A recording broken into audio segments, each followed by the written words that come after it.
Hey guys, have you ever heard of this guy called Monsieur Z?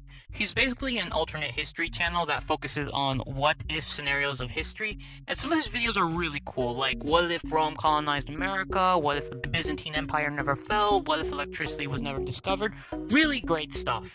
He basically shows history in an interesting way, and then describes what would have been different in an interesting way. What I like about alternate history is that it gives me a chance to compare things, to sort of view my world from the lenses of something that could have gone differently. After all, we learn best through compare and contrast, right? So when you have an alternate history channel, it kind of helps you see your own history from a newer light. But I have a problem with one of his more recent videos. Well, it was bad. Like Alex Jones bad. I'm a reptoid clone of John Wayne and Elvis. I'm in a scientific matrix grid in the early phases of being inserted into an extermination system. I'm a pioneer. I'm an explorer. I'm animated. I'm a throwback. I'm here. I'm setting fires everywhere. I'm not an open-minded person.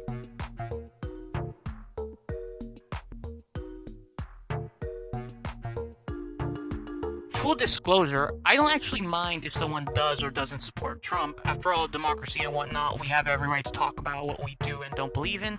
Talking about politics is a basic right that everyone can fully exercise.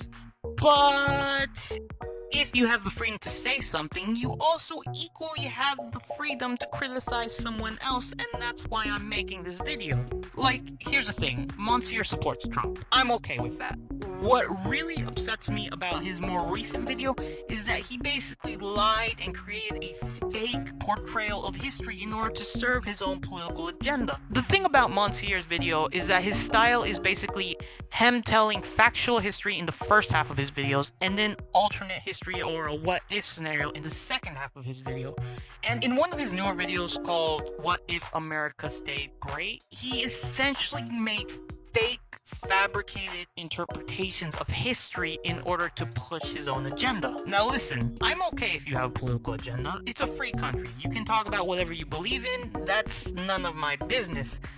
But here's what I can't tolerate. I cannot tolerate fake portrayals of history in order to promote specific agenda. As a historian junkie, someone who's loved history since he was 15, if someone gives a bad portrayal of what real history was like, I'm going to call them out because it's wrong. It is wrong to use fake history in order to promote some sort of political agenda. It's already bad enough that people use history to try to force these old ideals into our modern society. It's even worse when people make up lies and fake portrayals of history in order to push those same ideals. And again, I don't really care who does this or for what reason they're doing it. I don't tolerate fake history under any circumstances. And if I'm being 100% completely honest here, although I understand that a country should know their own history and use that history to try and understand what direction the country should go, I don't think it's really that great to look to the past as a good representation of what our modern ideals should be. It is I, Thomas Jefferson. Who summons me and why? Oh, wow. President Jefferson, nice to meet you. It is I, Trevor Noah of The Daily Show. I was hoping that you can tell me what the phrase natural-born citizens means in the U.S. Constitution. Well, in truth, the phrase derives from British common law, which held that children born to subjects of the crown... Holy the Negro! Where? Why is there Monsieur's portrayal of what 1950s America was just shows how willfully ignorant he is about certain parts of history.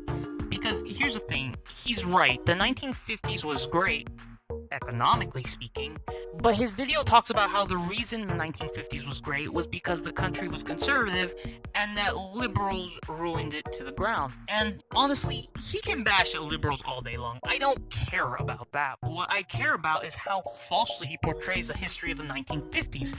Yes, the 1950s was an economic boom, but the cost of that economic boom literally required a world war. America became an industrial machine in the wake of human tragedy. The incentive of war created a manufacturing boom for the military industry that created thousands of jobs for the sake of fighting. Yes, the stock market was high, but only because the demand of reconstruction was so high. It required the destruction of France, Germany, Poland, and Japan for us to get to the heights of the stock markets in that era.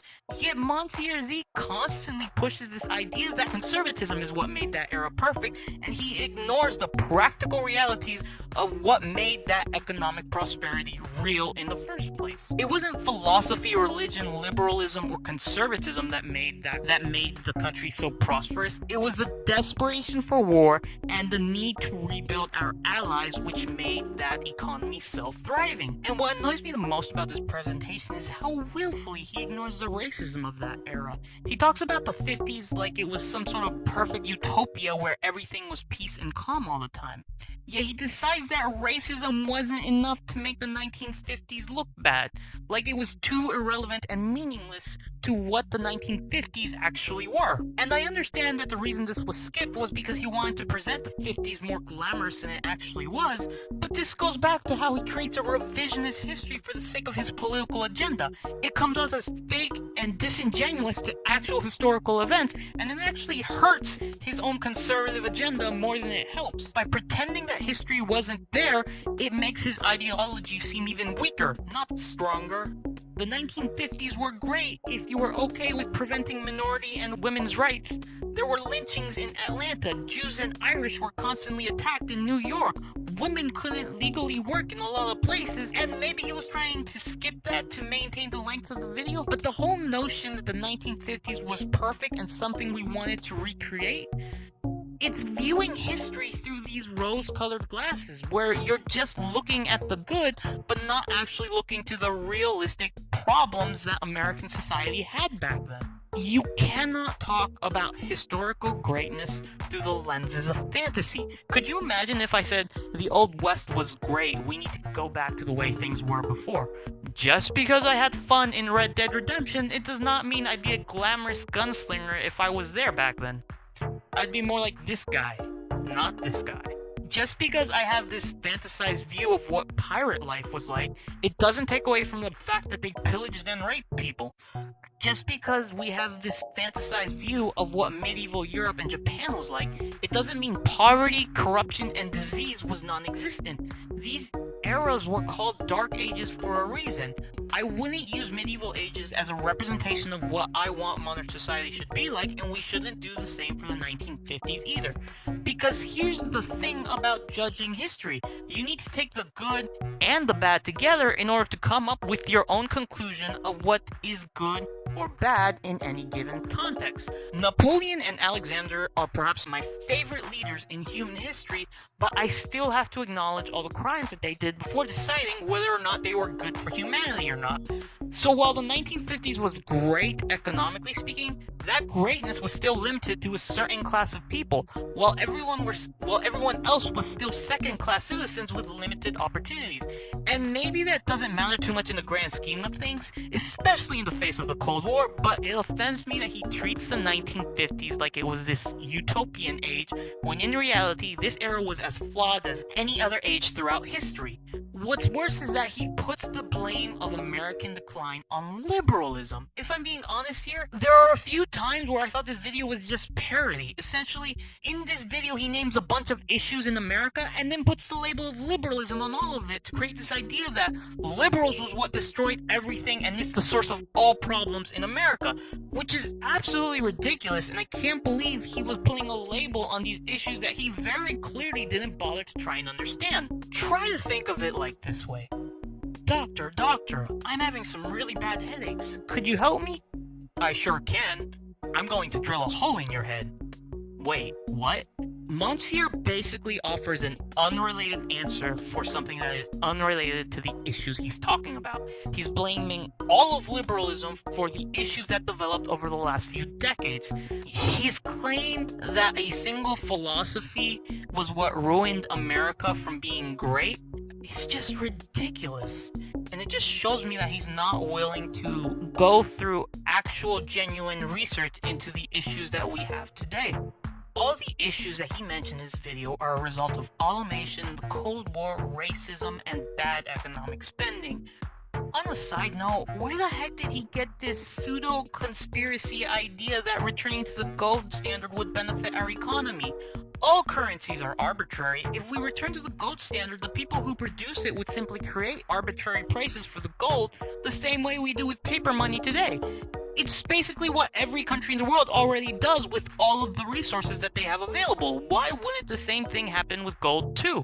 Honestly, this is literally the plot of a bad supervillain story. I'm getting us back on the gold standard! What is exactly this golden standard? It's the monetary system where paper money gets value directly related to gold, you dummies. You tell me $1 is worth 25 8/10 grains of gold. We all know what's what. But that dirty President Nixon back in '71 unilaterally took the entire country off the standard. And ever since then, we've been based on the dollar value on a freely floating exchange rate.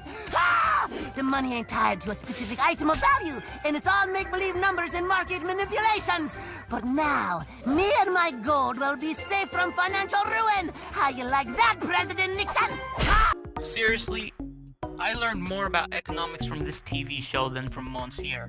On a side note, that doctor example I gave was actually a common form of therapy in the 1950s, and it was used to treat people who were labeled as disobedient to their families and government, and occasionally used for men and women who desired interracial relationships. You know what part of the brain free will comes from? Stubbornness? The prefrontal lobe. Now, I think it's fair to say you're a bit of a stubborn one, are you not? A man named Steinman taught me this. He calls this little trick a transorbital lobotomy. Take hold of her, lads. You're wasting your Now, time. if you won't remain still, I can't be held responsible for what comes next. Here we go. You feel that? I'm moving the pick across your eyeball. Still now.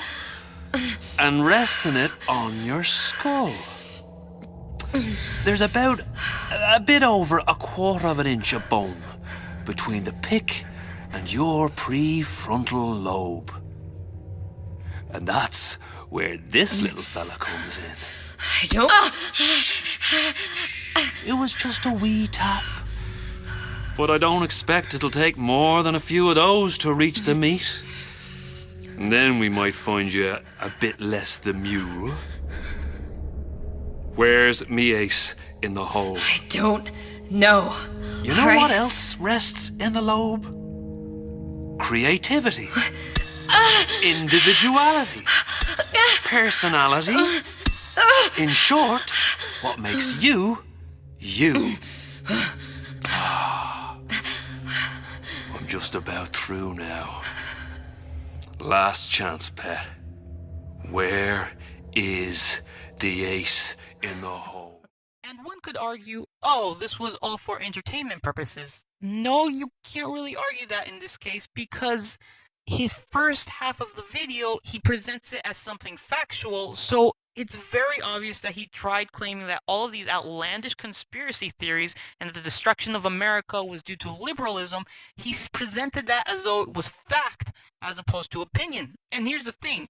Monsieur could have easily just made a separate YouTube channel for his own political opinions, and I'd have been fine with that. What I disliked the most about this was how he presented this fake history as though it was factual. Speaking of fake history, let's talk about how he portrayed McCarthy and Nixon.